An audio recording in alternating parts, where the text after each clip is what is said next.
الحمدللہ رب العالمین والصلاة والسلام علی سید المرسلین و خاتم النبیین وعلی آلہ واصحابہ اجمعین۔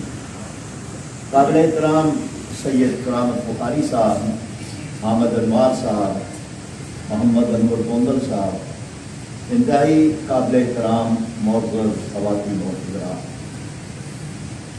شکر گزار ہوں مرکز قومی زبان کا کہ ربیع الاول کے اس پاکیزہ مہینے میں نعتیہ مشاعرے کا اہتمام کیا گیا ہے۔ نعت کے بارے میں ہم سب یہ جانتے ہیں کہ نعت کہنا، نعت پڑھنا یہ اسوہ صحابہ ہے۔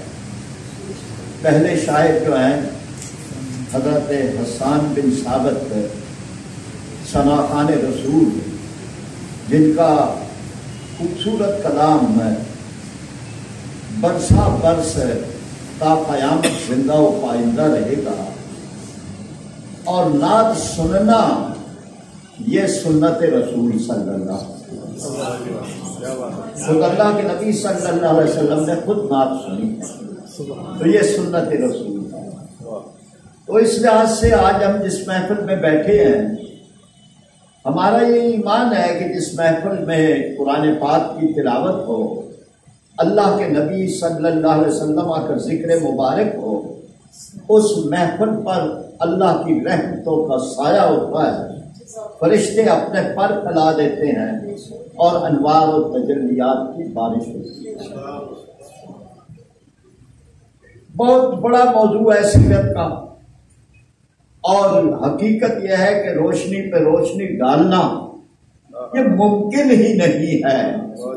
نہ زبانوں میں، نہ انسان کی بیان کے اندر وہ قوت ہے، نہ اس کی شاعری کے اندر وہ طاقت ہے، نہ اس کے قلم کے اندر وہ روشنی ہے، اور نہ اس کے پاس وہ الفاظ کی وجاہت ہے کہ جو سیرت رسول صلی اللہ علیہ وسلم کو بیان کرنے کا حق ادا کر سکے۔ سیرت تو کجا، سیرت کے ایک گوشے کے ایک پہلو کو بھی بیان کرنے کا حق ادا نہیں ہو سکتا۔ اسی لیے اللہ رب العالمین نے بندوں کی مدد فرمائی اور ارشاد فرمایا وَرَفَعْنَا لَكَ ذِكْرَكَ، اے حبیب صلی اللہ علیہ وسلم ہم نے آپ کے ذکر کو بلند کیا۔ اب جس ذکر کو اللہ بلند کرے، اس کے فرشتے بلند کریں، کائنات ارضی و سماوی کی ہر چیز بلند کر رہی ہو، تو دنیا کے سارے شیطان مل جائیں، امریکہ اور اس کے سارے ہواری مل جائیں، نعوذ باللہ توہین آمیز خاکے بنانے والے جتنے بھی بڑھ گئے، تب بھی شان رسالت کے اندر ایک ذرہ برابر کی بھی کمی نہیں کرتی۔ یہ ذکر ہے تو ایسا ہے، آپ جانتے ہیں کہ فجر کی اذان سب سے پہلے شروع ہوتی ہے انڈونیشیا سے، مسلمانوں کا بہت بڑا ملک ہے۔ 1.5 گھنٹے تک فجر کی اذانیں اسی میں چلتی رہتی ہیں۔ پھر یہ اذان کا وقت ملائیشیا میں داخل ہوتا ہے، سری لنکا میں، بنگلہ دیش میں، آگے چلتے چلتے چلتے جب یہ فجر کی اذان کا وقت افریقہ کے ساحلوں کی طرف پڑنے لگتا ہے تو انڈونیشیا میں ظہر کی اذان کا وقت شروع ہوتا ہے۔ اس طرح کائنات ارضی و سماوی کے اندر کوئی ایک لمحہ بھی خالی نہیں رہتا جب کسی نہ کسی مسجد کا مینار اللہ کی کبریائی اور محمد صلی اللہ علیہ وسلم کی مصطفائی کا اعلان نہ۔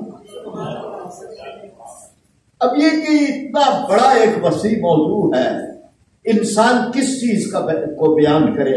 مقام مصطفیٰ بیان کرے، پیغام مصطفیٰ بیان کرے، نظام مصطفیٰ بیان کرے، جمال مصطفیٰ بیان کرے، کمال مصطفیٰ بیان کرے، کلام مصطفیٰ بیان کرے، کس کس پہلو پہ انسان بات کرے؟ تو میں آج کے اس بہت ہی پڑھے لکھے لوگوں کی اس محفل کے اندر 2 پہلوؤں پر مختصر اظہار کروں گا۔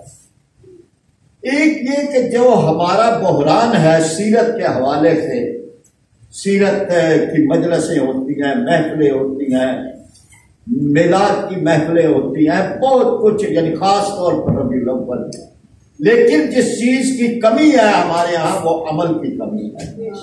گفتگویں ہم بہت کرتے ہیں، یعنی اللہ کے نبی صلی اللہ علیہ وسلم کے بارے میں ہم کہتے ہیں کہ غلامی رسول میں موت بھی قبول ہے، لیکن غلامی رسول میں زندگی قبول ہے یہ ہم نہیں کہتے۔ ہماری زندگیاں ان سے غلامی رسول سے خالی ہیں۔ تو میں پہلی بات، اللہ کے نبی صلی اللہ علیہ وسلم نے جب پہلا جلسہ عام منعقد کیا ہے کوہ صفا پہ چڑھ کے، اور سارا شہر موجود تھا اور آپ نے اعلان نبوت کرنا تھا، تو نبی ایسے موقع پہ معجزے دکھاتے ہیں، لاٹھی کو اژدہا بنا دیتے ہیں، ہاتھ کو ید بیضا بنا دیتے ہیں۔ اللہ کے نبی صلی اللہ علیہ وسلم کی بھی حیات مبارکہ معجزات سے بھری ہوئی ہے، لیکن اس موقع پہ آپ نے نبوت کی دلیل کے طور پر اور نبوت کے معجزے کے طور پر اپنی حیات مبارکہ سامنے رکھی۔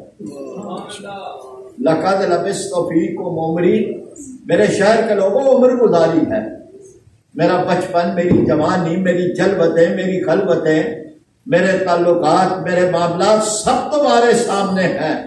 حل وجدتمونی صادقا او کاذبا، جواب دو مجھے سچا پایا ہے یہ جھوٹا۔ اب سارا شہر کہہ رہا ہے کہ جربنا کا مرارا ووجدنا کا صادقا وامینا، اے عبداللہ کے در یتیم اور آمنہ کے لال، ہم بار بار آپ کو آزماتے رہے ہیں اور ہمیشہ صادق و امین ہی پاتے ہیں۔ صادق و امین، ہم تو اس لفظ سے گھبرا رہے ہیں، ہم تو کہتے ہیں کانسٹیٹیوشن سے ہی نکال دو اسے۔ یہ سچا ہونا، امانت دار ہونا کسی اور کا ہوگا، ہمیں اس کی ضرورت۔ اب یہاں کتنا یقین ہے کہ وہاں پہ جب اللہ کے نبی صلی اللہ علیہ وسلم نے ارشاد فرمایا، بھائی بلند مقام پہ کھڑا ہوں اور میں کہوں کہ ایک لشکر ہے تم پہ حملہ آور ہونے والا ہے، میری بات کو سچا مانو، ساری گواہی دے رہے تھے۔ لیکن ایک فرد نے روایات میں آتا ہے، اس نے کہا ہے محمد صلی اللہ علیہ وسلم، ہمیں تو آپ پر اتنا یقین ہے کہ اگر ہم پہاڑ پہ چڑھ کے دیکھیں اور پیچھے کوئی لشکر نظر نہ آئے تو ہم کہیں گے کہ ہماری نگاہیں دھوکہ کھا رہی ہیں آپ کی زبان مبارک۔ یہ ہے سیرت رسول، اور اس پہ اسوہ حسنہ جس کے بارے میں کہا گیا ہے کہ لقد کان لکم فی رسول اللہ اسوۃ حسنہ، اللہ کے نبی صلی اللہ علیہ وسلم کی حیات مبارکہ میں ایک کامل اکمل نمونہ موجود ہے، تو آج ہمیں اس کی ضرورت ہے۔ کہاں کا ضرورت ہے؟ انفرادی زندگیوں میں، اپنے گھر میں۔ اللہ کے نبی صلی اللہ علیہ وسلم نے ارشاد فرمایا، خیرکم خیرکم لأہلہ، تم میں سے بہترین وہ ہے جس کی گواہی اس کے گھر سے ملے۔ گھر والے کہیں یہ بڑا اچھا ہے، اور کہا کہ میں اپنے گھر والوں کے لیے سب سے بہتر ہوں۔ تو گھر میں، بازار میں، کاروبار میں، حکومتوں میں، ایوانوں میں، اسمبلیوں میں، پارلیمنٹ میں، قانون میں، ہر جگہ پہ ہمیں اس سیرت کی ضرورت ہے، اللہ کا کلام اور اللہ کے نبی صلی اللہ علیہ وسلم۔ اس سے محروم ہے تو کیا ہمارے پاس ہے؟ سودی کاروبار ہے، رشوتیں ہیں، اور کرپشن ہے، بدعنوانیاں ہیں، مہنگائی ہے، یہی رونے ہیں نا جو ہم رو رہے ہیں۔ لیکن اس کا حل، وہ جو اقبال نے کہا تھا کہ وہی دیوی نم بیماری وہی نامخومی دل کی، علاج اس کا وہی آب نشاط انگیز ہے، تو وہی ہے سیرت رسول صلی اللہ علیہ وسلم۔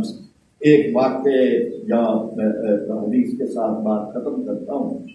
بہت مبارک حامد انوار صاحب اور ان کے مرکز قومی زبان کو شکریہ۔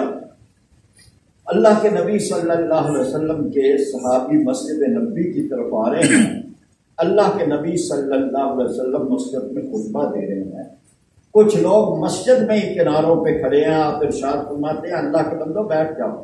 وہ صحابی جو باہر ہیں، کانوں میں آواز پڑتی ہے، وہیں بیٹھ جاتے ہیں۔ کسی نے پوچھا بھائی آپ کیوں بیٹھ گئے؟ کہا تم نے سنا نہیں کہ اللہ کے رسول صلی اللہ علیہ وسلم نے ارشاد فرمایا اللہ کہ بندو بیٹھ جاؤ؟ کہا وہ بات تو انہوں نے مسجد کے اندر کھڑے ہوئے لوگوں سے فرمائی تھی۔ کہا کہ بلا شبہ آپ نے انہیں سے فرمائی تھی، لیکن آواز تو مجھے بھی آئی۔ کہا کہ بھائی اگر آپ کو آواز آئی تو مسجد میں جا کے بیٹھ جاتے۔ کہا سوچا میں نے بھی یہی تھا جو آپ کہہ رہے ہیں، لیکن پھر مجھے یہ خیال آیا کہ یہ سارا عمل کرنے کے دوران اگر میری جان نکل گئی تو میری جان حضور کی نافرمانی ہے۔ یہ ہے وما آتاکم الرسول، رسول جو لے آئیں فخذوہ اس کو پکڑ لو، جس سے روک دیں اسے رک جاؤ۔